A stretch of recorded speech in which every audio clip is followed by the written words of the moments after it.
ప్రభు అయినటువంటి యేసుక్రీస్తు నామంలో ఈ యొక్క యూట్యూబ్ ఛానల్ ద్వారా ఈ యొక్క ఆదివారపు ఆరాధనను వీక్షిస్తున్న మీ అందరికీ కూడా మా ప్రత్యేకమైన వందనాలు తెలియజేస్తున్నాం. ప్రార్థన చేసుకొని ఈ యొక్క ఆదివారపు ఆరాధనను మనం ప్రారంభించుకుందాం. మహోన్నతుడా, మహిమగల దేవ, సర్వాధికారి అయిన దేవా, నీకు స్తోత్రాలు తండ్రి. ప్రభా, రాజులకు రాజు, ప్రభులకు ప్రభు అయినటువంటి దేవుడై ఉన్నారు తండ్రి. నిత్యము ప్రభా గాన ప్రతిగానాలు ప్రభా పొందుకున్నటువంటి దేవుడై ఉన్నారు తండ్రి. ప్రభా, మీరెంతో ప్రభా శ్రేష్ఠులు. ప్రభా, మీ యొక్క నామము అన్ని నామముల కన్నా ఘనమైన తండ్రి. ప్రభా, అట్టి నామమును ప్రభా ఈ సమయములో మేమందరము ఏక మనస్సు కలిగి ప్రభా అయా స్తుతించడానికి ప్రభా సహాయం చేయండి. ప్రభా, మీ యొక్క వాక్యము తేనె కంటే ప్రభా మధురమైనది. అట్టి వాక్యాన్ని ప్రభా మేము వెనులాగన ప్రభా సహాయం చేయండి. ప్రభా, అది మా హృదయంలో చొచ్చుకొని ప్రభా మా యొక్క జీవితాలు మార్చబడులాగా ప్రభా సహాయం చేయండి.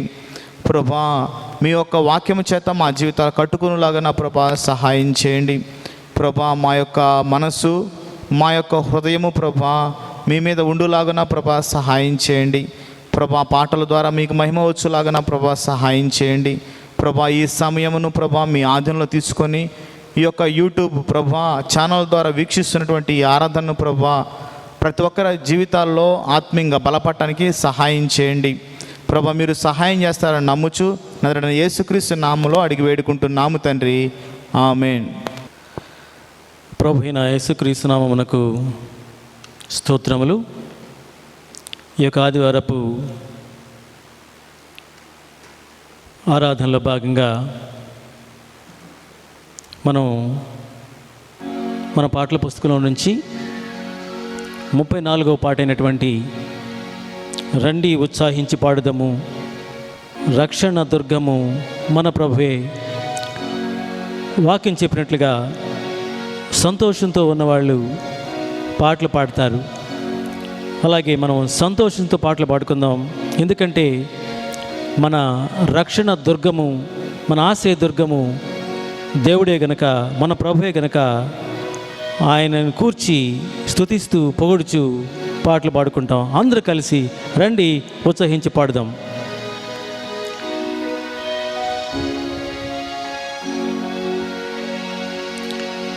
రాండి ఉత్సాహించి పాడుదము, రక్షణ దుర్గము మన ప్రభువే.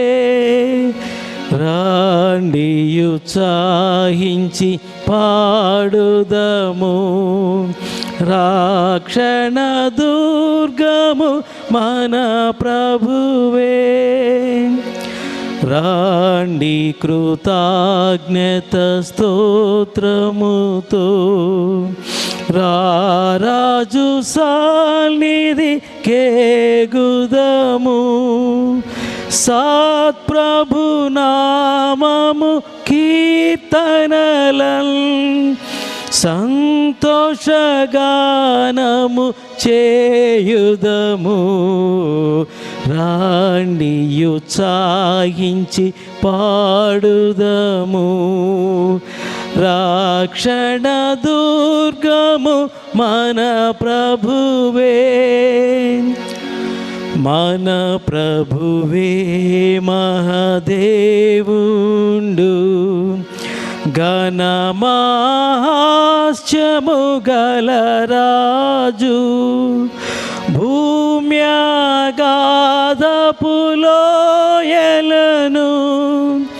భూధర శిఖరము లాయనవే. రాండి ఉత్సాహించి పాడుదము, రక్షణ దుర్గము మన ప్రభువే. సముద్రము సృష్టించినాయనదే, సత్యుని హస్తమే భువి చేసే. ఆయన దైవము పాలితులా మాయనమే పెడి గొర్రెలము రాండి ఉత్సాహించి పాడుదము. రక్షణ దుర్గము మన ప్రభువే, ఆ ప్రభు సన్నిధి మోకరించి ఆయన ముందర మ్రోకుదము. ఆయన మాటలు గైకొనినా నయ్యవి మనకెంతో మేలగును. రాండి ఉత్సాహించి పాడుదము. రక్షణ దుర్గము మన ప్రభువే, తండ్రి కుమార శుద్ధాత్మకును తగు స్తుతి మహిమలు గల్గుగాక. ఆదిని ఇప్పుడు నేలప్పుడు అయినట్లు యుగముల నౌనామే. రాండి ఉత్సాహించి పాడుదము. రక్షణ దుర్గము మన ప్రభువే. దేవునికి స్తోత్రం. ఈ సమయంలో ఉత్తర ప్రత్యుత్తరములుగా కీర్తన 57ని మనం చదువుకుందాం. కీర్తన 57. నన్ను కరుణింపుము దేవా, నన్ను కరుణింపుము, నేను నీ శరణుజొచ్చి ఉన్నాను. ఈ ఆపదలు తొలగిపోవు వరకు నీ రెక్కల నీడన శరణుజొచ్చి ఉన్నాను. మహోన్నతుడైన దేవునికి, నా కార్యము సఫలము చేయు దేవునికి నేను మొరపెట్టుచున్నాను. ఆయన ఆకాశము నుండి ఆజ్ఞ ఇచ్చి నన్ను రక్షించును. నన్ను మృంగగోవారు దూషణ పలుకున్నప్పుడు దేవుడు తన కృపాసత్యములను పంపును. నా ప్రాణము సింహముల మధ్య ఉన్నది, కోపోద్రేకుల మధ్యను నేను పండుకొని ఉన్నాను. వారి దంతములు శూలములు, అవి అంబులు, వారి నాలుక వాడిగల కత్తి. దేవా, ఆకాశము కంటే అత్యున్నతుడుగా నిన్ను కనపరుచుకొనుము. నీ ప్రభావమును సర్వభూమి మీద కనబడనిమ్ము. నా అడుగులను చిక్కించుకొనుటకై వారు వలవొడ్డిరి. నా ప్రాణము కృంగి ఉన్నది, నా ఎదుట గుంట త్రొవ్వి దానిలో తామే పడిరి. నా హృదయము నిబ్బరముగా ఉన్నది, దేవా, నా హృదయము నిబ్బరముగా ఉన్నది. నేను పాడుచు స్తుతిగానము చేసేదను. నా ప్రాణమా మేలుకొనుము, స్వరమండలమా సితారా మేలుకొనుడి. నేను వేకువనే లేచెదను. నీ కృప ఆకాశము కంటే ఎత్తైనది, నీ సత్యము మేఘమండముల వరకు వ్యాపించి ఉన్నది. ప్రభువా, జనములలో నీకు కృతజ్ఞతాస్తుతులు నేను చెల్లించెదను, ప్రజల్లో నిన్ను కీర్తించెదను. దేవా, ఆకాశము కంటే అత్యున్నతుడుగా నిన్ను కనపరుచుకొనుము. నీ ప్రభావము సర్వభూమి మీద కనబడనిమ్ము. దేవుడి వాక్యము మన వినికిల్లో దీవించునుగాక. పరిశుద్ధుడైన దేవుని నామమునికి స్తోత్రము కలుగునుగాక. మరి ఆరాధన క్రమంలో భాగంగా మనము మన పాటల పుస్తకంలో నుంచి 63వ పాట అయినటువంటి దేవ సంస్తుతి చేయవే మనస, శ్రీమంతుడగు యెహోవా సంస్తుతి చేయవే మనస అని పాడుకుంటూ దేవుని నామాన్ని మహింపరుచుకుందాం. మీరు మీ గృహాల్లోనే ఉండి నాతో పాటు ఈ పాటని పాడవలసిందిగా మనవి చేస్తున్నాను. దేవ సంస్తుతి చేయవే మనసా, శ్రీమంతుడగు యెహోవా సంస్తుతి చేయవే మనసా. దేవ సంస్తుతి చేయుమానా జీవమాయోవా దేవుని పావనానా మమును తించుమా. నాంతరంగములో వసించు నో సమస్తమా. ఆకార కారణముచే దేవ సంస్తుతి చేయవే మనసా. జీవమాయే యెహోవా నీకు చేసిన మేళ్లను మరువాకు. జీవమాయే యెహోవా నీకు చేసిన మేళ్లను మరువాకు. నీవు చేసిన పాతకంబులను మానించి జాబు లేవియున్ లేకుండ చేయును.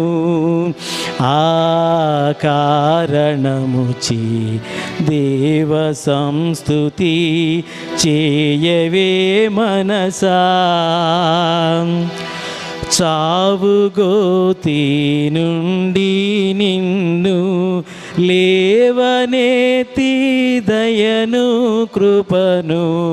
చావుగోతి నుండి నిన్ను లేవనెత్తి దయను కృపను. జీవకిరీటముగా వేయును నీ శిరసు మీద. జీవకిరీటముగా వేయును. ఆ కారణముచే దేవ సంస్తుతి చేయవే మనసా. పడమటకి తూర్పెంత ఎడము పాపులకును మనకునంత. పడమటికి తూర్పెంత ఎడము పాపములకు మనకునంత. ఎడము కలుగా చేసియున్నాడు మన పాపములను ఎడముగానే చేసియున్నాడు. ఆ కారణముచే దేవ సంస్తుతి చేయవే మనసా. మనము నిర్మితమైన రీతి తనకు తెలిసియున్న సంగతి. మనము నిర్మితమైన రీతి తనకు తెలిసియున్న సంగతి. మనము మంటి వారమంచును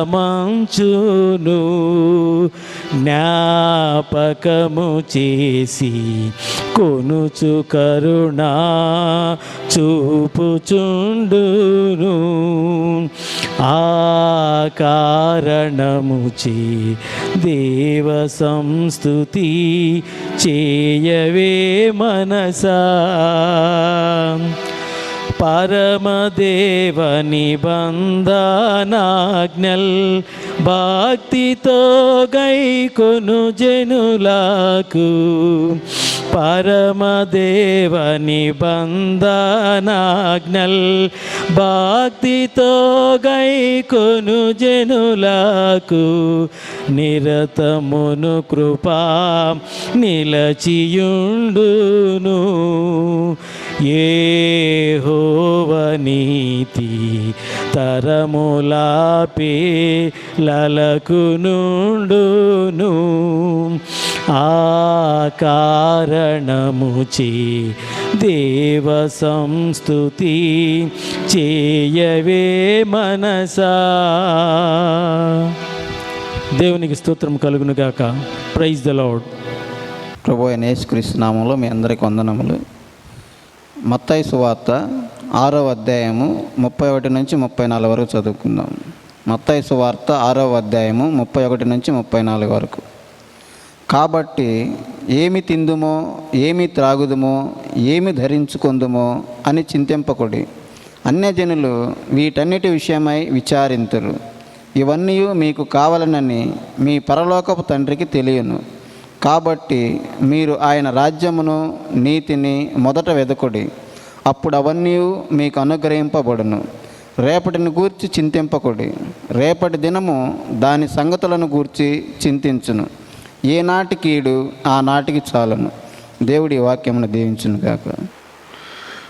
ప్రార్థన చేసుకొని మనము దేవుని వాక్యాన్ని విందాం. నాతో పాటు అందరూ కూడా ప్రార్థనలో ఏకీభవించాల్సిందిగా కోరుచున్నాను.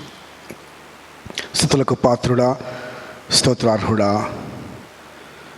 నిన్న నేడు రేపు ఏకరీతిగా ఉన్న మా గొప్ప తండ్రి, నీ సన్నిధికి ఈ విధంగా రాగలిగేటువంటి గొప్ప భాగ్యాన్ని మీరు మాకు అనుగ్రహించినందుకు నీకు వందనాలు చెల్లిస్తున్నాం.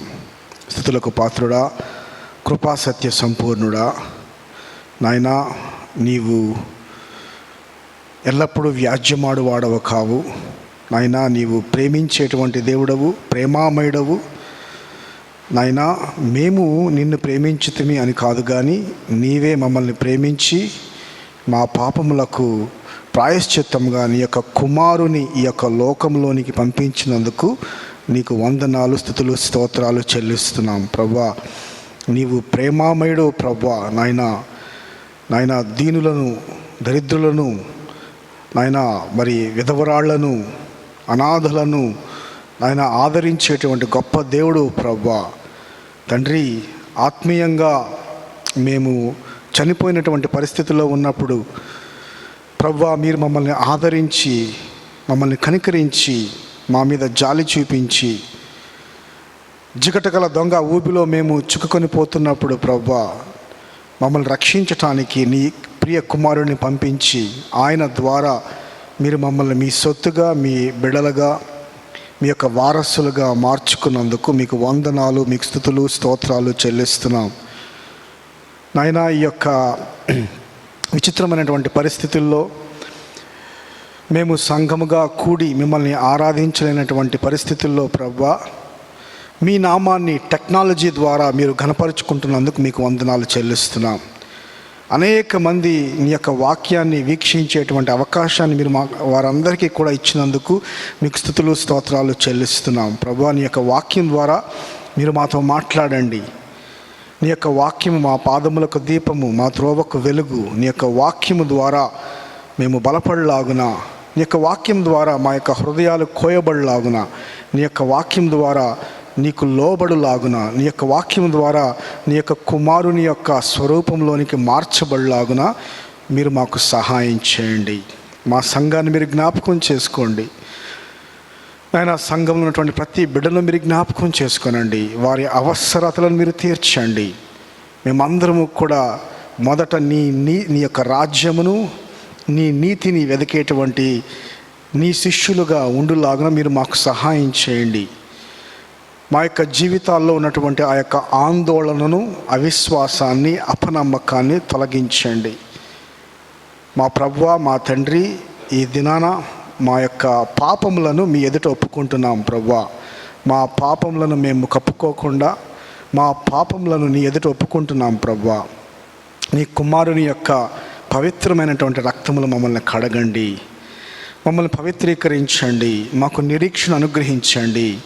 మేము మరలా మా యొక్క ఆత్మీయ జీవిత యాత్రను మేము కొనసాగించుకొనుటకు నీ కృప, నీ యొక్క పరిశుద్ధాత్మ శక్తిని మీరు మాకు మెండుగా అనుగ్రహించండి ప్రభువా. నాయనా, మరి ఈ యొక్క సంఘాన్ని అంతటినీ కూడా మీ చేతులకు అప్పగిస్తున్నాము. ఈ యొక్క ఇంటర్నెట్ ద్వారా ఎవరైతే నీ యొక్క వాక్యాన్ని వింటున్నారో వారితో కూడా మీరు మాట్లాడండి. మీ నామాన్ని ఘనపరచుకొనుమని మా ప్రభు, మా రక్షకుడైన క్రీస్తు యేసు నామంలో వేడుకుంటున్నాము తండ్రి, ఆమేన్. ఈరోజు నేను పెట్టినటువంటి వాక్యానికి పెట్టినటువంటి టైటిల్ ఏంటంటే, ఆందోళన నుండి విడుదల కావాలా? అయితే మొదట దేవుని రాజ్యాన్ని, నీతిని వెదుకు. ఆందోళన నుండి నీకు విడుదల కావాలని నువ్వు ఆశపడుతున్నావా? అయితే నేను చేయాల్సినటువంటి మొట్టమొదటి పని ఏంటంటే, ఆయన యొక్క రాజ్యాన్ని, ఆయన యొక్క నీతిని వెతకాలని చెప్పి యేసు ప్రభువారు ఆజ్ఞాపిస్తున్నాడు. మానవ జీవితాన్ని మనము ఒక త్రిభుజంలాగా భావిస్తే, త్రిభుజం మనం చూసినప్పుడు త్రిభుజం ఒక పర్వతం లాగా ఉంటుంది. ఫస్ట్ ఒక పాయింట్ ఉంటుంది, తర్వాత 2 పాయింట్లు ఉంటాయి. మానవ జీవితాన్ని ఒక త్రిభుజంలాగా భావిస్తే పైన మానవ శరీరం ఉంటుంది, తర్వాత దాని కింద మనస్సు ఉంటుంది, దాని లోపల ఆత్మ ఉంటుంది. మానవ యొక్క జీవితము 3 విధాలుగా మనము అర్థం చేసుకోవచ్చు. మానవుని యొక్క శరీరము, మానవుని యొక్క మనస్సు, మానవుని యొక్క ఆత్మ. శరీరము బయటకు కనబడేటువంటిది, మనస్సు ఆత్మ లోపల ఉండేటువంటివి. శరీరం అనగానే శరీరంలో ఉన్నటువంటి అవయవాలు, మన యొక్క మెదడు, మన యొక్క ప్రవర్తన, ఇవన్నీ కూడా బయటకు కనిపించేటువంటివి. మనస్సు అనేటువంటిది మనం చూసినట్లయితే మనస్సులో ఏముంటుంది అని అంటే మనిషి యొక్క ఆలోచనలు, మనిషి యొక్క భావోద్వేగాలు, మనిషి యొక్క జ్ఞాపకాలు, మనిషి యొక్క ఊహలకు అంతటికి కూడా కేంద్రము ఏంటి అని అంటే మనస్సు అన్నమాట. దానికంటే లోపల ఏముంటుందంటే మనిషి యొక్క ఆత్మ ఉంటుంది. మనిషి యొక్క ఆత్మ దేనికి సాదృశ్యంగా ఉందంటే మనిషి యొక్క ఉద్దేశాలకు, మనిషి తీసుకునేటువంటి నిర్ణయాలకు కేంద్రంగా మనిషి యొక్క ఆత్మ ఉందన్నమాట. ఏ నిర్ణయం తీసుకోవాలి అనేటువంటిది మనిషి యొక్క చిత్తం మీద ఆధారపడి ఉంటుంది. అంత మాత్రమే కాదు, మనిషి యొక్క ఆ యొక్క కోరికలకు ఆత్మ కేంద్రంగా ఉంది, మనిషి యొక్క గుర్తింపుకు కేంద్రంగా ఉంది, మనిషి యొక్క ఐడెంటిటీకి కేంద్రంగా ఉంది. ఐడెంటిటీ అని అంటే నేను దేని కొరకు తాపత్రయపడుతున్నాను, నేను దేని కొరకు జీవిస్తున్నాను అనేటువంటిదే మన ఐడెంటిటీ అన్నమాట. దీని అంతటికీ కూడా మనిషి యొక్క ఆత్మ ఒక కేంద్రంగా ఉంది అని చెప్పి మనం చెప్పుకోవచ్చు. మనిషి యొక్క శరీరము, మనస్సు, ఆత్మ. చూడండి, ఆందోళన అనేటువంటిది మనిషి యొక్క ఆత్మలో ప్రవేశించి దాని తర్వాత మనసులో ప్రవేశించి దాని యొక్క ప్రభావం మన యొక్క ప్రవర్తనలో బయటపడుతుంది అనేటువంటి విషయాన్ని మనము అర్థం చేసుకోవాలి. ఈవెన్ డాక్టర్స్ కూడా ఏం చెప్తారంటే మన మనస్సు బాగుంటే మన యొక్క ఆరోగ్యం కూడా బాగుంటుంది అని చెప్తారు. చూడండి, ఈ యొక్క ఆందోళన అనేటువంటిది మన యొక్క ఆత్మలో ప్రవేశించినప్పుడు తర్వాత ఏం జరుగుతుందంటే మన యొక్క మనస్సులో ప్రవేశించి ఈ యొక్క ఆందోళన అనేటువంటిది మన యొక్క ఆలోచనల మీద ప్రభావం పడుతుంది. తర్వాత ఈ యొక్క ఆందోళన అనేటువంటి సుడిగుండంలో మనం చిక్కుకుంటాం. దానిలో నుండి బయటకు రాలేనటువంటి పరిస్థితి. అందుకని అనేక మంది డిప్రెషన్కి గురవుతూ ఉంటారు. అయితే ఈ యొక్క ఆందోళన అనేటువంటిది మన యొక్క ప్రవర్తన ద్వారా బయటపడుతుంది. ఈ యొక్క ఆందోళన నుంచి మనము బయటపడాలంటే ప్రభువారు ఏం చెప్తున్నాడు అని అంటే మొట్టమొదటిగా మీ దృష్టిని ఆందోళన నుండి మళ్ళించి దేవుని యొక్క రాజ్యం మీద పెట్టండి అని అంటున్నాడు. ప్రభువారు ఏమని ఆజ్ఞాపిస్తున్నాడంటే మొట్టమొదటగా దేవుని రాజ్యమును, దేవుని నీతిని వెదకండి, తర్వాత సమస్తము కూడా మీకు అనుగ్రహించబడును అంటున్నాడు. ప్రభువు ఆజ్ఞాపించినటువంటి మార్గం ఏంటంటే ఆందోళన నుంచి బయటపడాలంటే మనం మొట్టమొదటిగా దేవుని యొక్క రాజ్యాన్ని, దేవుని యొక్క నీతిని వెతకాలి. నేను ఈ యొక్క ఉదయకాల సమయంలో 3 విషయాలని మీతో పాటు పంచుకోవాలని చెప్పి ఆశపడుతున్నాను. ఆ యొక్క 3 విషయాలు ఏంటంటే అల్ప విశ్వాసము, అన్యజనులు, అధిక ప్రాధాన్యత. అల్ప విశ్వాసము, అన్యజనులు, అధిక ప్రాధాన్యత. మొట్టమొదటగా అల్ప విశ్వాసం. మత్తయి సువార్త 6వ అధ్యాయము 30వ వచనంలో మనం చూసినట్లయితే ప్రభువారు ఈ విధంగా అంటున్నాడు, నేడుండి రేపు పొయ్యిలో వేయబడు అడవి గడ్డిని దేవుడు ఇలాగూ అలంకరించిన యెడల అల్ప విశ్వాసులారా మీకు మరి నిశ్చయముగా వస్త్రములు ధరింపచేయును కదా అని అంటున్నాడు. అల్ప విశ్వాసం అనంటే of little faith. They are trusting god too little అనంటే వారు దేవుణ్ణి నమ్మటం లేదు, నమ్మకానికి వ్యతిరేకమైనటువంటి పదం ఏంటంటే అపనమ్మకం. ఈ యొక్క అపనమ్మకాన్ని మరొక విధంగా మనం చెప్పచ్చు. ఈ యొక్క అపనమ్మకం అనేటువంటి పదానికి ఒక పర్యాయ పదం ఉంది. దాన్ని ఏమంటామంటే అనుమానం అని అంటాం. ఏ సందర్భంలో ప్రభువారు ఈ మాటలు చెప్తున్నాడు అని అంటే, చూడండి అనేమంటున్నాడు, పక్షులను చూడండి, అవి విత్తవు కోయవు, పువ్వుల్ని చూడండి, అవి కష్టపడవు వడకవు, నేను పక్షుల్ని పోషిస్తున్నాను, నేను పువ్వుల్ని అలంకరింప చేస్తున్నాను, నేడుండి రేపు పొయ్యిలో వేయబడు గడ్డిని నేను అంత అందంగా అలంకరిస్తే నేను మీకు వస్త్రాలు ధరింపచేయనా అల్ప విశ్వాసులారా అని ప్రభు అంటున్నాడు. చూడండి, ఈ అల్ప విశ్వాసులు అనేటువంటి మాటను మత్తయి సువార్త 8వ అధ్యాయం 26వ వచనంలో కూడా యేసు ప్రభు వారు వాడాడు. ఏ సందర్భంలో ఈ యొక్క మాటను ఆయన వాడాడంటే, ఆ యొక్క ప్రభువారు శిష్యులు అందరూ కూడా ఆ యొక్క దోణిలో ఉన్నారు, సముద్రంలో ఉన్నారు. సడన్గా తుఫాను చెలరేగింది. యేసు ప్రభువారు నిశ్చింతగా హాయిగా నిద్రపోతున్నాడు. ఆ యొక్క తుఫాను చెలరేగినప్పుడు ఆ యొక్క శిష్యులందరూ కూడా భయపడిపోతూ ఉన్నారు. భయపడిపోయి ఆయన్ని నిద్ర లేపారు. ప్రభువా, మేము నశించిపోతున్నాం, మమ్మల్ని రక్షించు అని చెప్పి ప్రభువారిని నిద్ర లేపినప్పుడు ప్రభువారు ఆ యొక్క గాలిని, ఆ యొక్క తుఫాన్ను కూడా ఆయన నిమ్మళించాడు. ఆయన మాట చేత గద్దించాడు. తన యొక్క శక్తిని, ప్రభావాన్ని ఆయన నిరూపించాడు.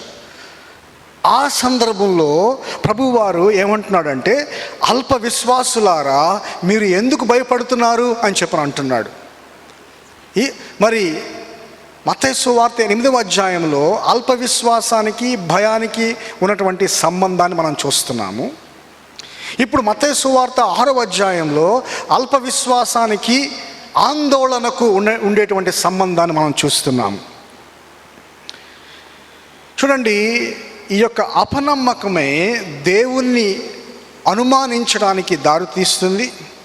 ఎప్పుడైతే దేవుణ్ణి అనుమానిస్తామో దేవుణ్ణి అవమానించినట్లు లెక్క. మళ్ళీ ఒకసారి చెప్తాను, వినండి. ఎప్పుడైతే మనం అపనమ్మకం కలిగి ఉంటామో దేవుణ్ణి మనం అనుమానిస్తాము. ఆయన సామర్థ్యాన్ని, ఆయన శక్తిని, ఆయన యొక్క మంచితనాన్ని, ఆయన యొక్క కృపను, ఆయన యొక్క ప్రేమను మనము అనుమానిస్తున్నట్లు లెక్క. ఎప్పుడైతే ఆయన యొక్క శక్తిని, సామర్థ్యాన్ని మనం అనుమానిస్తామో ఆయన్ని అవమానించినట్లు లెక్క. క్రైస్తవ జీవితంలో ఇదొక భయంకరమైనటువంటి పాపము. చాలాసార్లు మనము భయంకరమైనటువంటి పాపాలు అని అంటే ఏ వ్యభిచారం గురించో, ఏ మర్డర్ గురించో, ఏ దొంగతనం గురించో మనం వాక్యాలు చెప్తాం, కానీ ఈ విషయం గురించి మనం అర్థం చేసుకోం. ఈ విధంగా మనం దేవుణ్ణి, సర్వాధికారము కలిగినటువంటి దేవుణ్ణి అనుమానించి అవమానిస్తున్నామనేటువంటి ఆలోచన మనకు తట్టదు. ప్రభువారు అందుకనే శిష్యుల్ని గద్దిస్తున్నాడు. చూడండి, ఒక అబ్బాయికి వాళ్ళ నాన్నగారు చిన్నప్పటి నుంచి కూడా ఆ అబ్బాయిని పోషిస్తున్నాడు అనుకోండి. ఆ అబ్బాయికి కావలసినటువంటి అవసరాలన్నింటినీ కూడా ఆయన తీరుస్తున్నాడు అనుకోండి. ఆ అబ్బాయికి కావలసినటువంటి బుక్స్, బట్టలు, షూజు, కావలసినటువంటి ఆహారము అన్నీ కూడా ఆయనకి ప్రొవైడ్ చేస్తున్నాడు అనుకోండి. ఒకరోజు ఆ అబ్బాయి తనకు పెన్ ఒకటి లేదు అనేటువంటి విషయాన్ని గుర్తించాడు. పెన్ లేకపోవటం వలన చింతించటం మొదలుపెట్టాడు, ఆందోళన పడటం మొదలుపెట్టాడు. అయ్యో నాకు పెన్ను లేదే, అయ్యో నాకు పెన్ను లేదే అని చెప్పి ఉదయం, మధ్యాహ్నం, సాయంత్రం, రాత్రి 3 పూట్లు కూడా దాని గురించే విచారిస్తూ ఆందోళన పడుతూ బెంగ పెట్టుకున్నటువంటి పరిస్థితుల్లో వాళ్ళ నాన్నగారు వచ్చాడు. ఏంటయ్యా బెంగ పెట్టుకున్నావు అని చెప్పి అడిగాడు. నాన్నగారు నాకు పెన్ను లేదండి అని అన్నాడు. ఓకే, నేను ఇస్తానులే అని అన్నాడు. అయితే కాసేపు అయిన తర్వాత మరలా వచ్చి నాన్నగారు నాకు పెన్ను లేదండి అని అన్నాడు. ఆ వ్యక్తి ఏం చేస్తున్నట్టు పద్దాక వాళ్ళ నాన్నగారిని విసిగించాడు అనుకోండి, పెన్ను లేదు అని చెప్పి. ఆ యొక్క అబ్బాయి వాళ్ళ నాన్నగారిని ఏం చేస్తున్నట్టు, వాళ్ళ నాన్నగారి సామర్థ్యం మీద అనుమానిస్తున్నట్లు. ఇప్పుడు దాకా ఆయన చేసినటువంటి మేళ్ళన్నీ కూడా పక్కన పెట్టేసినట్లు, ఇప్పుడు దాకా ఆయన చేసినటువంటి మంచితనాన్ని అంతటినీ కూడా మర్చిపోయినట్లు. ఈ విధంగా వాళ్ళ నాన్నగారిని అనుమానించటం మాత్రమే కాకుండా వాళ్ళ నాన్నగారిని అవమానిస్తున్నాడు. ఇదే విషయాన్ని ప్రభువారు చెప్తూ ఉన్నాడు. అల్ప విశ్వాసులారా, మీరు ఎందుకు చింతిస్తున్నారు? మీరు ఎందుకు ఆందోళన పడుతున్నారు? మీరు ఆందోళన చెంది ఆందోళన పడటం వలన ఉపయోగం ఏం లేదు కదా, ఏమీ సాధించలేకపోతున్నారు కదా. ఎందుకు మీరు ఆందోళన చెందుతున్నారు? ఆందోళన చెందటం వలన మీరు నన్ను అనుమానిస్తున్నారు, నన్ను మీరు అవమానిస్తున్నారు అని చెప్పి ప్రభువారు చెప్తున్నాడు. ప్రియ సహోదరి సహోదరుడా, ఒకవేళ నీ జీవితంలో ఆందోళన అనేటువంటి సమస్యతో నువ్వు బాధపడుతున్నట్లయితే మొట్టమొదటిగా ఆ సమస్యను నీవు గుర్తించాలి. నీవు పూర్తిగా దేవుని మీద ఆధారపడట్లేదనేటువంటి విషయాన్ని గుర్తించాలి. నీ యొక్క అవిశ్వాసాన్ని గుర్తించాలి. గుర్తించి ప్రభు యొద్దకు వెళ్ళి క్షమాపణను వేడాలి.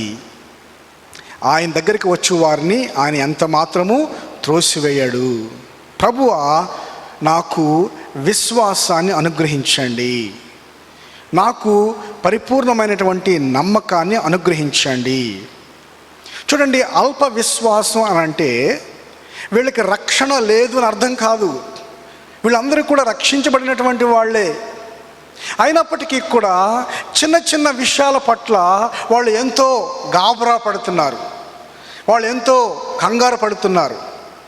అవును, మనం కూడా చాలాసార్లు మనం రక్షించబడ్డాము, మన కొరకు ప్రభు గొప్ప కార్యాన్ని చేశాడు, తన రక్తాన్ని కార్చాడు, మన పాప భారాన్ని మోసాడు, ఆయన మనం నమ్ముకున్నాము, ఆయన నమ్ముకోవటం వల్ల మనం రక్షించబడ్డాము. అయినప్పటికీ కూడా చిన్న చిన్న విషయాల్లో మనము గాబరా పడుతూ ఉంటాం. ఈ విధంగా గాబరా పడటం వలన, ఆందోళన చెందటం వలన దేవుణ్ణి అనుమానించి అవమానించినట్లే. అంత మాత్రమే కాదు, ఈ విధంగా మనకి అల్ప విశ్వాసం ఉన్నట్లు. అయితే మనం అల్ప విశ్వాసులుగా ఉండాల్సిన అవసరం లేదని చెప్పి ప్రభువారు చెప్తున్నాడు. మన యొక్క విశ్వాసం విషయంలో రోజు రోజుకి కూడా అభివృద్ధి చెందొచ్చు. ఎప్పుడు అంటే మనం ప్రభువారి మీద ఆధారపడినప్పుడు, ఆయనలో మనము అంటు కట్టబడినప్పుడు మనము ఫలములు ఫలించగలము. రెండవదిగా అన్యజనులు. మత్తయి సువార్త 6వ అధ్యాయము 31వ వచనం చదువుకుందాం. కాబట్టి ఏమి తిందుమో, ఏమి త్రాగుదుమో, ఏమి ధరించుకుందుమో అని చింతింపకుడి. అన్యజనులు వీటన్నిటి విషయమై విచారింతురు అంటున్నాడు.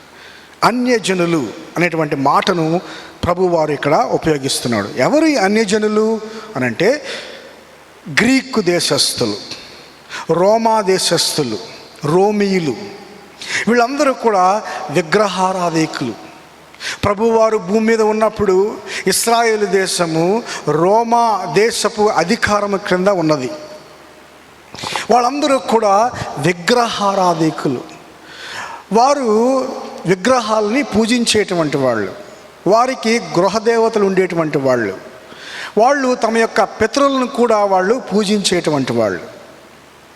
వాళ్ళు ఆ యొక్క విగ్రహాలని ఏ విధంగా పూజించేవాళ్ళు అంటే అనేకమైనటువంటి బలులు, అనేకమైనటువంటి వ్రతాలు, అనేకమైనటువంటి పూజలు చేసి ఆ యొక్క విగ్రహాలను, ఆ యొక్క గృహ దేవతలను వాళ్ళు పూజించేటువంటి వాళ్ళు. వాళ్ళు పూజించేటప్పుడు వాళ్ళ యొక్క ముఖ్య ఉద్దేశం ఏంటంటే, ఎందుకోసం వాళ్ళు పూజ చేస్తారంటే, ఎందుకోసం వాళ్ళ యొక్క విగ్రహానికి వాళ్ళు మొక్కుతారంటే, వాళ్ళ యొక్క భౌతికమైనటువంటి అవసరాలు తీర్చడానికి మాత్రమే ఆ యొక్క విగ్రహాలను పూజిస్తారు. పంటలు పండడానికి, పిల్లలు పుట్టడానికి, వ్యాపారంలో విజయం రావటానికి, యుద్ధంలో విజయం రావడానికి మాత్రమే వాళ్ళు ఆ యొక్క గృహ దేవతల్ని పూజిస్తారు. ముఖ్యమైనటువంటి విషయం ఏంటంటే ఆ యొక్క అన్యజనుల మత ఆచారాల్లో వాళ్ళు ఆ యొక్క గృహ దేవతల్ని పూజించేటప్పుడు, ఆ యొక్క దేవతలను పూజించేటప్పుడు ఆ దేవతల పట్ల విశ్వాసం ఉండాల్సినటువంటి అవసరం లేదు. వాళ్ళకి విశ్వాసంతో సంబంధం లేకుండా వాళ్ళకి కొన్ని రూల్స్ అండ్ రెగ్యులేషన్స్ ఉంటాయన్నమాట. ఫలానా చేయండి, ఫలానా ఆచారాలు పాటించండి, ఫలానా సాంప్రదాయాలు పాటించండి, ఫలానా పూజలు చేయండి, ఇది చేయండి, మీకు ఏదైతే కోరుకుంటున్నారో, మీరు మనసులో ఏదైతే కోరుకుంటున్నారో అది మీకు పూర్తిగా జరుగుతుంది అనేటువంటి ఉద్దేశంతో వాళ్ళు ఆ యొక్క దేవతల్ని పూజించేవాళ్ళు. అంతే తప్ప వాళ్ళకి ఆ దేవతలకి మధ్య నమ్మకము, సంబంధము, విశ్వాసము, హృదయపూర్వకమైనటువంటి ఆరాధన అనేటువంటి అంశాల గురించి బొత్తిగా వాళ్లకు తెలియదు. It's completely a mechanical duty of worship. నువ్వు ఫలానాది చేస్తే నీకు ఫలానాది ఇస్తాను. ఇక్కడ విశ్వాసానికి, నమ్మకానికి ఏమాత్రము సంబంధం లేదు. మన భారతీయ సాంప్రదాయంలో కూడా అనేక సార్లు వివాహాలు జరిగినప్పుడు ఎలా ఉంటుందంటే, ఫలానా కట్నం ఇస్తే నేను ఫలానా ఆమెను వివాహం చేసుకుంటాను అనేటువంటి ఆ యొక్క ఆచారం మన దేశంలో ఉంది.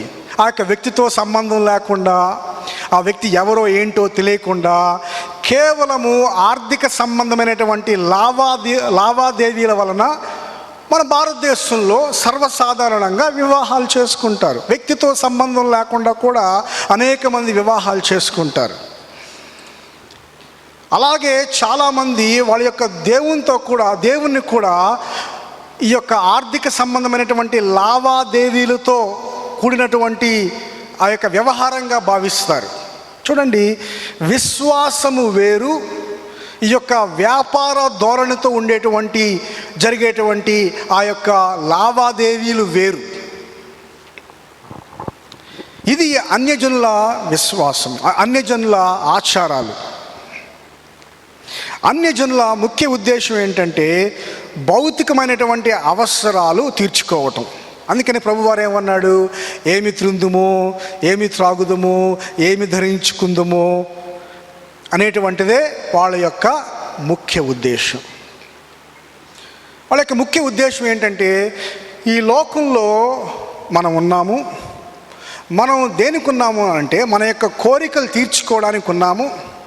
అంత మాత్రమే కాదు, దేవుడు అనేటువంటి వ్యక్తి ఆకాశంలో ఉంటే ఆయన ప్రధానమైనటువంటి బాధ్యత ఏంటంటే నా కోరికలు తీర్చడం ఆయన బాధ్యత అని చెప్పి వాళ్ళు ఆలోచిస్తూ ఉంటారు.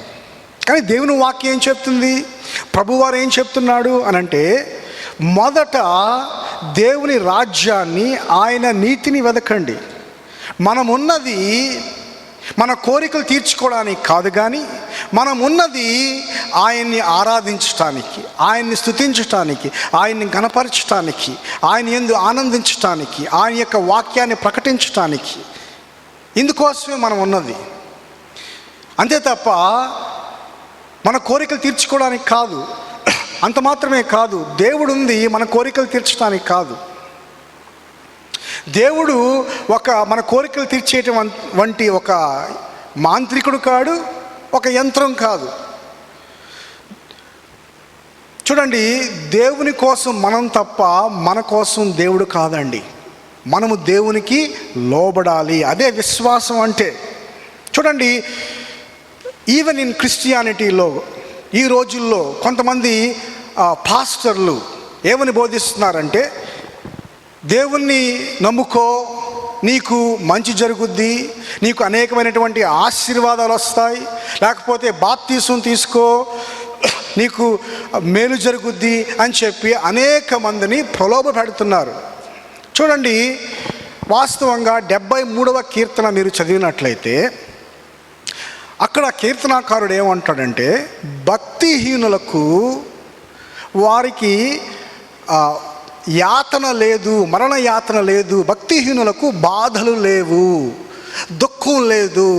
ఇన్ అదర్ వర్డ్స్ 73వ కీర్తన మీరు చదివినట్లయితే భక్తిహీనులు చాలా హ్యాపీగా ఉన్నారు, భక్తిహీనులు బోళ్ళంతా సంపాదిస్తున్నారు, భక్తిహీనులు చాలా అభివృద్ధి చెందుతున్నారు. అర్థం ఏంటంటే, నీవు ఈ యొక్క లోకంలో నీకు డబ్బులు కావాలంటే, నువ్వు హ్యాపీగా ఉండాలంటే, నువ్వు అన్ని ఆశీర్వాదాలు పొందుకోవాలంటే నీకు యేసు ప్రభు అవసరంలా.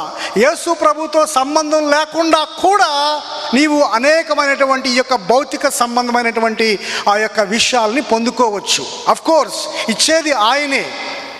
అయితే ఈ యొక్క భక్తిహీనులు దేవునితో సంబంధం లేకుండా అన్నీ పొందుకుంటున్నారు. కానీ వారి యొక్క అంతం చాలా దారుణంగా ఉండబోతుంది. వారి యొక్క భవిష్యత్తు చాలా దారుణంగా ఉండబోతుంది. ఈ భూమి ఇదంతా కూడా హాయిగా జీవించి ఎల్లకాలము ఆ యొక్క నిత్య నరకంలో బాధపడాలో, లేకపోతే భూమి మీద మనం కష్టాలు పడి ఆ యొక్క నిత్య జీవంలో పరలోక రాజ్యంలో సంతోషంగా జీవించాలో నీవు నేను తేల్చుకోవాలి. కానీ కొంతమంది అబద్ధ బోధకులు ఏం చెప్తున్నారంటే, యేసు ప్రభు నమ్ముకుంటే నువ్వు అందరికంటే హ్యాపీగా ఉంటావు, నువ్వు అందరికంటే ధనవంతుడిగా ఉంటావు, నీకే బాధలు ఉండవు, కష్టాలు ఉండవు, నష్టాలు ఉండవు అని చెప్పి అనేక మందిని మోసం చేస్తున్నారు. ప్రభువారు ఏమంటున్నాడంటే, అల్ప విశ్వాసులారా అని అంటున్నాడు. చూడండి, ఎక్కడైనా ఒక వ్యక్తితో సంబంధం లేకుండా ఆ వ్యక్తి యొక్క వస్తువులు కావాలంటే ఎవరైనా ఊరుకుంటారండి? చూడండి, తప్పిపోయిన కుమారుడు కథలో తప్పిపోయిన కుమారుడు ఏం చేశాడు? తండ్రి దగ్గరికి వెళ్ళి నాకు రావాల్సినటువంటి ఆస్తిని నువ్వు పంచిపెట్టు అని అంటున్నాడు. ఈ వ్యక్తికి తండ్రితో సంబంధం లేదు, తండ్రి అంటే ప్రేమ లేదు, తండ్రి అంటే గౌరవం లేదు, కానీ తండ్రి యొక్క ఆస్తి కావాలి. చాలామంది ఈ రోజుల్లో దేవునితో విశ్వాసం లేకుండా, దేవునితో సంబంధం లేకుండా దేవుడు అనుగ్రహించేటువంటి ఆశీర్వాదాలు పొందుకోవాలని చెప్పి తాపత్రయపడుతున్నారు. ప్రియ సహోదరి సహోదరుడా, నీ విశ్వాసం ఎలాంటిది? నీకు దేవునితో సంబంధం ఉన్నదా? యేసు ప్రభు నీవు నమ్ముకున్నావా? యేసు ప్రభు నీ పాపముల కొరకు మరణించాడు, ఆయన 3వ రోజున తిరిగి లేచాడు అని నీవు నీ యొక్క హృదయపూర్వకముగా నమ్ముకున్నావా? ఆయనకు లోబడి జీవిస్తున్నావా? ఆ రకమైనటువంటి విశ్వాసము నీ జీవితంలో లేకపోతే నీ యొక్క విశ్వాసము నిజమైనటువంటి విశ్వాసము కాదు. ఆశీర్వాదాల కోసం నీవు యేసు ప్రభువుని వెంబడిస్తే నీకు అన్యజనులకు తేడా లేదు అనేటువంటి విషయాన్ని ప్రభువారు చెప్తూ ఉన్నాడు. చూడండి, యేసు ప్రభువారు మత్తయి సువార్త 6వ అధ్యాయము 32వ వచనంలో ఏమంటున్నాడు? ఇవన్నీ మీకు కావలనని మీ పరలోకపు తండ్రికి తెలియను అంటున్నాడు. నిజమైనటువంటి విశ్వాసం ఏంటంటే, నా పరలోకపు తండ్రి నాకేదైతే అవసరత ఉన్నదో వాటన్నిటినీ కూడా ఆయన అనుగ్రహిస్తాడు అని నమ్మటమే నిజమైనటువంటి విశ్వాసం. చూడండి, పాత నిబంధనలో అబ్రహాము యొక్క జీవితాన్ని మనం చూసినప్పుడు అబ్రహాముకు మొట్టమొదటిగా దేవుడు వాగ్దానం ఇచ్చాడు. నీవు నా మాట విని నీ దేశాన్ని విడిచిపెట్టు, నీ యొక్క సంతానాన్ని ఆకాశ నక్షత్రముల వలె ఇసుక రేణువుల వలె నేను ఆశీర్వదిస్తానని చెప్పి ఆయన వాగ్దానం ఇచ్చాడు. అబ్రహాముతో నిబంధన చేసుకున్నాడు. కానీ అనేక సంవత్సరాల వరకు అబ్రహాముకు పిల్లలు పుట్టలేదు. ఆఖరికి అబ్రహాము 100 సంవత్సరాల వయసులో ఉన్నప్పుడు ఆయన భార్య అయినటువంటి సారా గర్భం ధరించింది. ఇస్సాకు అనేటువంటి కుమారుడిని కనింది. ఇస్సాకును వాళ్ళిద్దరూ కూడా అల్లారు ముద్దుగా పెంచుకున్నారు. అయితే ఒకరోజు ఆదికాండం 22వ అధ్యాయంలో మీరు చూసినప్పుడు దేవుడు అబ్రహాముకు ప్రత్యక్షమై అబ్రహామును పరిశోధించటానికి అనేటువంటి మాట అక్కడ రాయబడింది. అబ్రహామును పరీక్షించటానికి నీవు నీ కుమారుని నాకు బలిగా అర్పించు అనేటువంటి ఆజ్ఞను అక్కడ ఆజ్ఞాపించాడు. ఆ సమయంలో అబ్రహాము తన కుమారుడైనటువంటి ఇస్సాకును తనతో పాటు తీసుకుని వెళ్ళి ఆ యొక్క ప్రాంతం వచ్చిన తర్వాత ఆ యొక్క తన యొక్క సేవకుల్ని అక్కడే ఉండమని చెప్పి ఒక గాడిద పిల్ల మీద కట్టెలన్నింటినీ కూడా పెట్టి తన యొక్క కుమారుడిని తీసుకొని ఆ యొక్క మోరియా కొండ మీదకు వెళుతున్నట్లుగా మనం చూడగలం. ఆ సమయంలో తన కుమారుడైనటువంటి ఇస్సాకు ఒక ప్రశ్న అడిగాడు అబ్రహాముని.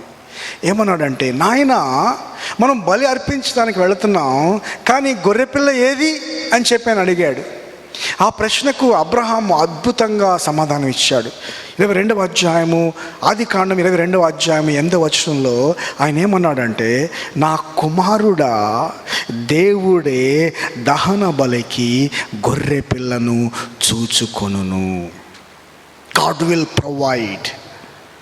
జెహోవా జైరే, యెహోవా ఈరే అంటే దేవుడు చూచుకొనును. చూడండి, అబ్రహాము నా కుమారుణ్ణి దేవుడు రక్షిస్తాడు అని నమ్మి ఆ యొక్క కొండ మీదకి వెళ్ళాడు. అలాగే దేవుడు అబ్రహాము నమ్మకాన్ని బట్టి దేవుడు ఆ యొక్క గొర్రెపిల్లను ప్రొవైడ్ చేశాడు. మనము కూడా రక్షించబడటానికి దేవుడు మనకు మరొక గొర్రెపిల్లను ప్రొవైడ్ చేశాడు. ఆయనే ప్రభువైన యేసుక్రీస్తు. ప్రభువైన యేసుక్రీస్తు లోక పాపములను మోసుకొని పోయే దేవుని గొర్రెపిల్ల. ఆయన మన కొరకు సిలువలో ఆ యొక్క త్యాగాన్ని చేశాడు, పాపాన్ని మోసాడు, శిక్షను భరించాడు, దోషాన్ని భరించాడు, దేవుని ఉగ్రతను భరించాడు, సమాధి చేయబడ్డాడు, తిరిగి లేచి ఉన్నాడు. ఎవరైతే యేసుక్రీస్తును నమ్ముకుంటారో వారి యొక్క పాపముల అన్నిటినీ కూడా దేవుడు కొట్టివేస్తున్నాడు, పాపములను క్షమిస్తున్నాడు, క్రీస్తు యొక్క నీతిని ఆపాదిస్తున్నాడు, నిత్య జీవం అనేటువంటి బహుమానాన్ని అనుగ్రహిస్తున్నాడు. ఈ విధంగా నమ్మినటువంటి మనము ఈ లోకంలో ఏ విధంగా జీవించాలి అని అంటే దానికి సమాధానం అపోస్తులైనటువంటి పౌలు అద్భుతంగా రోమీయులకు రాసిన పత్రిక 8వ అధ్యాయము 31వ వచనంలో ఈ విధంగా చెప్తున్నాడు. చూడండి, రోమీయులకు రాసిన పత్రిక 8వ అధ్యాయము 31వ వచనంలో ఆయన ఏమంటున్నాడు. ఈ విధంగా పౌలు చెప్తున్నాడు, దేవుడు మన పక్షమున ఉండగా మనకు విరోధి ఎవడు? తన సొంత కుమారుని అనుగ్రహించుటకు వెనుక తీయక మన అందరి కొరకు ఆయనను అప్పగించిన వాడు ఆయనతో పాటు సమస్తమును మనకు ఎందుకు అనుగ్రహింపడు అని అంటున్నాడు. చూడండి, what is the most precious thing as far as god is concerned? దేవుని దృష్టిలో అత్యంత ప్రశస్తమైనది ఏది, ఎవరు అని అంటే, చూడండి, దేవుడు అంతరిక్షాన్ని అంతటినీ సృష్టించాడు, దేవుడు అన్నిటినీ సృష్టించాడు, దేవదూతలను సృష్టించాడు, అద్భుతమైనటువంటి ఆ యొక్క పర్వతాలను, జలరాశులను, పక్షులను అన్నిటినీ సృష్టించాడు. అయితే ఒక వ్యక్తిని సృష్టించలేదు. ఎవరు అని అంటే ప్రభువైన యేసుక్రీస్తు. ప్రభువైన యేసుక్రీస్తుకు సృష్టి లేదు.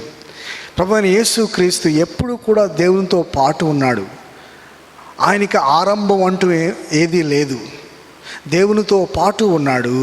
ఆయన దేవుడై ఉన్నాడు. తండ్రికి అత్యంత ప్రశస్తమైనది ఏంటంటే ఆయన కుమారుడే. Do you know who is the most precious person for God? Jesus Christ. యేసుక్రీస్తే అత్యంత ప్రశస్తమైనటువంటి వ్యక్తి, విషయం కూడా. ఇంకేది లేదు. అయితే దేవుని వాక్యం చదివినప్పుడు ఇటువంటి ప్రశస్తమైనటువంటి తన కుమారుణ్ణి ఎవరికి అర్పించడానికి సిద్ధపడ్డాడండి? తిరుగుబాటుదారులకు, విరోధులకు, చెడ్డవాళ్లకు, పాపులకు అర్పించటానికి, బలిగా అర్పించటానికి, వాళ్ళ చేత కొట్టబడ్డానికి, వాళ్ళ చేత తిట్టబడ్డానికి, వాళ్ళని రక్షించటానికి తన ప్రియ కుమారుణ్ణి అర్పించినప్పుడు మిగిలినవన్నీ కూడా ఇవ్వడా అని చెప్పి అపోస్తలుడైనటువంటి పౌలు ప్రశ్నిస్తున్నాడు. నా ప్రియ సహోదరి సహోదరుడా, నీ జీవితంలో క్రీస్తు యేసు ఉన్నట్లయితే ఇక నువ్వు దేనికి కూడా భయపడాల్సినటువంటి అవసరం లేదు. ఇక దేని గురించి కూడా నీవు చింతించాల్సినటువంటి అవసరం లేదు. ఇక దేని గురించి కూడా నీవు బాధపడాల్సినటువంటి అవసరం లేదు. నీకు కావాల్సింది ఎవరంటే క్రైస్ట్, జీసస్ క్రైస్ట్. నీతో పాటు ఉండాల్సినటువంటి వ్యక్తి ఎవరంటే క్రైస్ట్, జీసస్ క్రైస్ట్, యేసు క్రీస్తు. ఆయన నీతో పాటు ఉంటే నువ్వు దేని గురించి ఆలోచిస్తున్నావు? లోకంలో ఉండేటువంటి ఆస్తుల కోసమా? లోకంలో ఉండేటువంటి బంగారం కోసమా? లోకంలో ఉండేటువంటి ఈ యొక్క తాత్కాలికమైనటువంటి విషయాల కోసమా? దేని గురించి ఆలోచిస్తున్నా?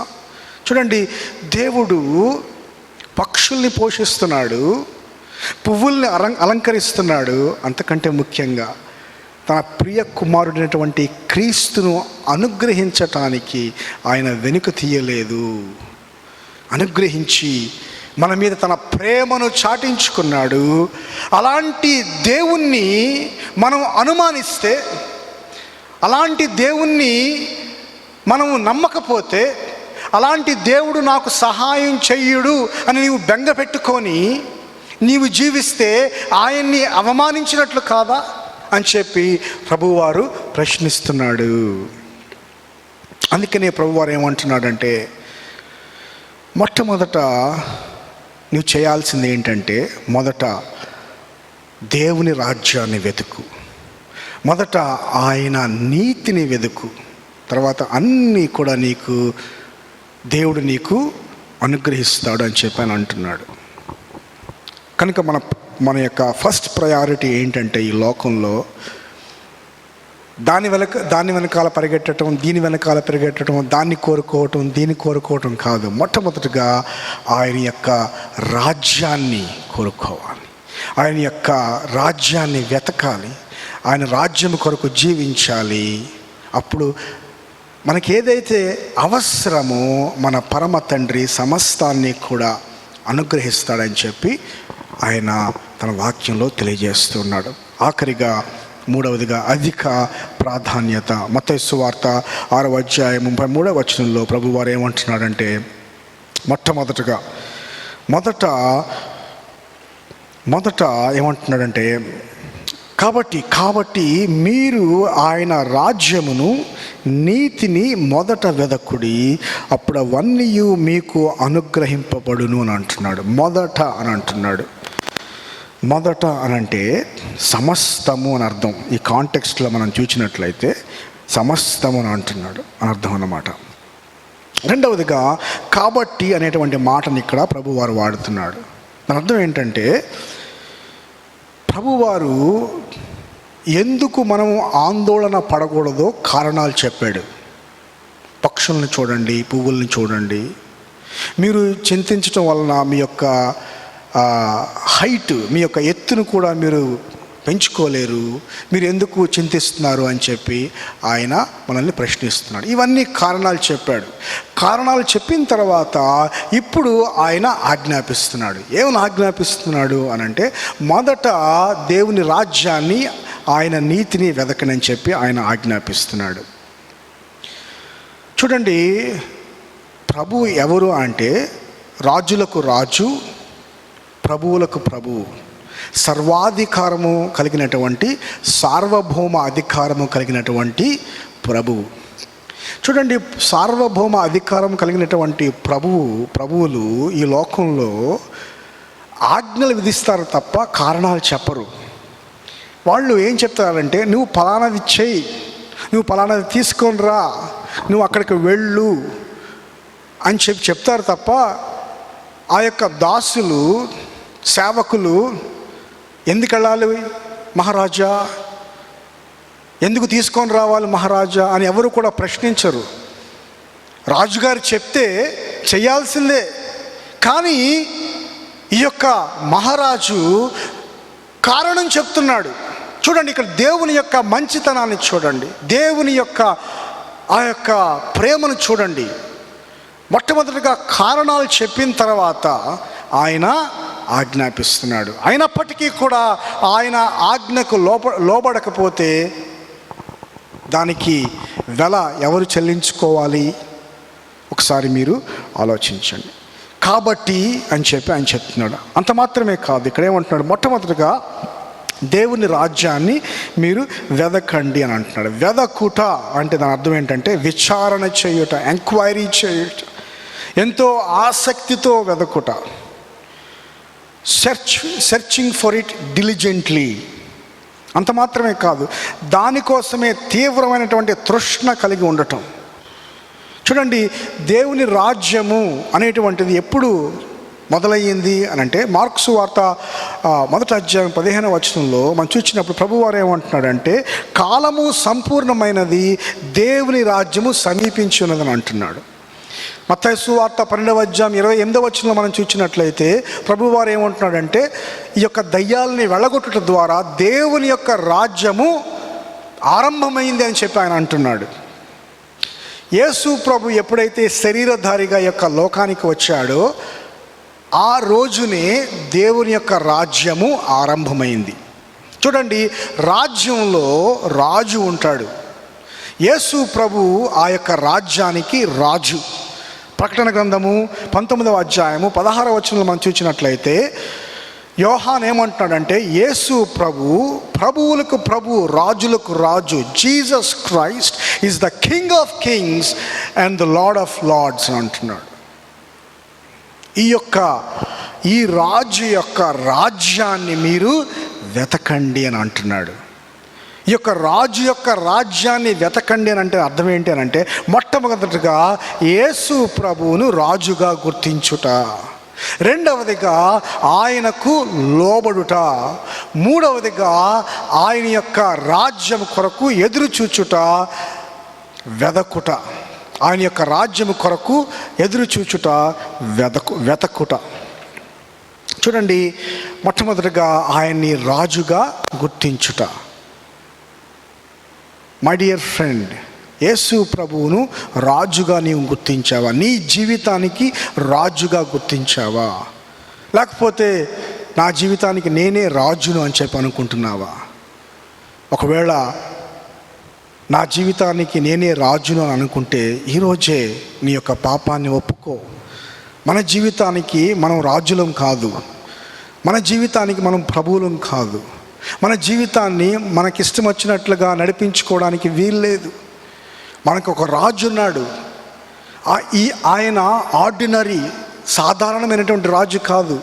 ప్రకటన గ్రంథం ఇప్పుడే చదువుకున్నాం కదా, ఆయన రాజులకు రాజు, ప్రభువులకు ప్రభు. ఆయన ఎదుట అందరూ కూడా తల వంచాల్సిందే, ఆయన ఎదుట అందరూ కూడా మోకాళ్ళు వేయాల్సిందే. ఈ యొక్క గొప్ప ఘనమైనటువంటి రాజును నీ జీవితంలో ఏ విధంగా గుర్తిస్తున్నావు? ఆయనకు నీ జీవితంలో తల వంచుతున్నావా? ఆయనకు నీ జీవితంలో ఆయన ఎదుట మోకాళ్ళు వేస్తున్నావా?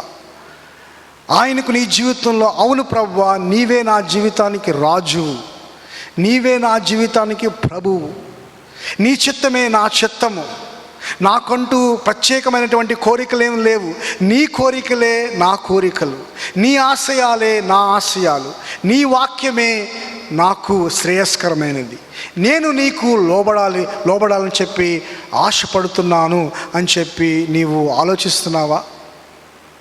ఆలోచించు. అప్పుడు ప్రభువు నీ యందు ఆనందిస్తాడు. అంత మాత్రమే కాదు, ఇక్కడ ప్రభు ఏమంటున్నాడు? ఆయన నీతిని కూడా వెదకండి అని అంటున్నాడు. దేవుని రాజ్యాన్ని, దేవుని యొక్క నీతిని వెదకండి అని అంటున్నాడు. నీతి అని అంటే ఏంటి అని అంటే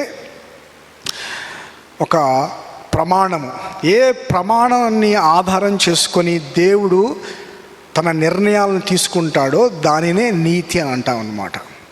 దేవుని యొక్క నీతికి ఉండేటువంటి లక్షణాలు లేకపోతే పర్యాయ పదాలు ఏంటంటే దేవుని యొక్క న్యాయము, దేవుని యొక్క మంచితనము, దేవుని యొక్క పరిపూర్ణత, దేవుని యొక్క పవిత్రత, ఇవన్నీ కూడా దేవుని యొక్క నీతిని తెలియజేసేటువంటిది అన్నమాట.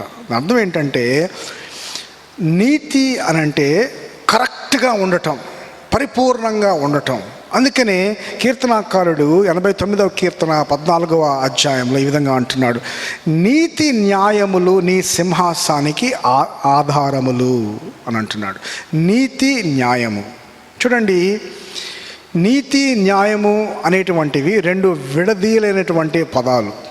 ఎందుకంటే నీతి లేనటువంటి న్యాయము అన్యాయం అవుతుంది, న్యాయం లేనటువంటి నీతి అవినీతి అవుతుంది. దేవుని యొక్క అత్యంత ప్రాముఖ్యమైనటువంటి గుణలక్షణం, యాట్రిబ్యూట్ అంటే దేవుడు నీతిమంతుడు. అర్థం ఏంటంటే దేవుడు చెడ్డదాన్ని ఏది కూడా చెయ్యలేడు, చెడ్డదాన్ని అసహించుకుంటున్నాడు. దేవుడు చేసేదంతా కూడా కరెక్టే, దేవుడు చేసేదంతా కూడా నీతే. వాస్తవానికి నీతిని డిసైడ్ చేసేది ఎవరు? నువ్వు నేను కాదు, లేకపోతే గవర్నమెంట్ కాదు, లేకపోతే ఏదో ఒక ఆర్గనైజేషన్ కాదు. నీతిని డిసైడ్ చేసేది ఎవరంటే ప్రభువే, దేవుడే. ఈ యొక్క దేవుని యొక్క నీతిని మీరు వెతకండి అని అంటున్నాడు. మొదట ఆయన యొక్క రాజ్యాన్ని, ఆయన యొక్క నీతిని మీరు వెతకండి. దీని అర్థం ఏంటి అని అంటే, దీని అర్థం ఏంటంటే సింపుల్గా చెప్పాలంటే ఆయనే నా జీవితానికి రాజు, ఆయన అధికారానికి నేను పూర్తిగా లోబడుతున్నాను, ఆయన షరతులన్నిటినీ కూడా నేను అంగీకరిస్తున్నాను, ఆయన వాక్యాన్ని నేను హత్తుకుంటున్నాను, ఆయన వాక్యానికి నేను లోబడతాను, ఆయన యొక్క వాక్యానికి నేను ఎదురు తిరగను, ఆయన యొక్క విధులకు నేను శిరస వహిస్తున్నాను. ఆయనే నా పరమావధి, ఆయనే నా రక్షణ, ఆయనే నా కేడము, ఆయనే నా సంతోషము, ఆయనే నా గానము, ఆయనే నా దుర్గము, ఆయనే నా కొండ, ఆయనే నా కోట, ఆయనే నా సమస్తము, నేను ఆయన కొరకే జీవిస్తాను అని నువ్వు ఎప్పుడైతే అర్థం చేసుకుంటావో నీవు దేవుని రాజ్యాన్ని వెతికినట్లు, ఆయన యొక్క నీతిని వెతికినట్లు. ఎప్పుడైతే ఆ విధంగా ఈ భూలోకంలో నీవు జీవించడం మొదలు పెడతావో ప్రభు ఇస్తున్నటువంటి వాగ్దానం ఏంటో తెలుసా? సమస్తము నీకు అనుగ్రహించబడును. నీకేదైతే కావాలో, నీకేదైతే అవసరమో నీ యొక్క పరమ తండ్రి సమస్తాన్ని కూడా నీకు అనుగ్రహిస్తాడని చెప్పి ప్రభువారు అంటున్నాడు. చూడండి, ఆందోళన నుంచి విడుదల కావాలంటే మనం ఏం చేయాలి అని అంటే, మన దృష్టి మన హృదయంలో, మన మనస్సులో ఉండేటువంటి ఆందోళన నుండి మళ్ళించి దేవుని యొక్క రాజ్యం మీదకు మళ్ళించాలి. మన యొక్క దృష్టిని ఆయన రాజ్యం మీదకి మళ్ళించాలి, ఆయన యొక్క నీతి మీదకి మళ్ళించాలి. దేవుని యొక్క రాజ్యాన్ని వెతకాలి, దేవుని యొక్క నీతిని వెతకాలి. అప్పుడు సమస్తము మనకి అనుగ్రహించబడును. ఈ యొక్క ఆందోళనకు విరుగుడు ఏంటంటే ప్రభు కొరకు జీవించటం. మన యొక్క బాధలు, మన యొక్క సంశయాలు, శోధనలు, వాటన్నిటిని కూడా ప్రక్కన పెట్టి ప్రభు కొరకు జీవించటం, ప్రభు కొరకు బ్రతకటం, ఆయన యొక్క సువార్తను ప్రకటించటం. ఎప్పుడైతే ఆ విధంగా మనము జీవిస్తామో దేవుడు మనకు కావలసిన అన్నిటిని కూడా అనుగ్రహిస్తాడు. అంత మాత్రమే కాదు, మనకు నిత్యమైనటువంటి భద్రతను అనుగ్రహిస్తాడు. దేవుడు యొక్క వాక్యమును దీవించునుగాక.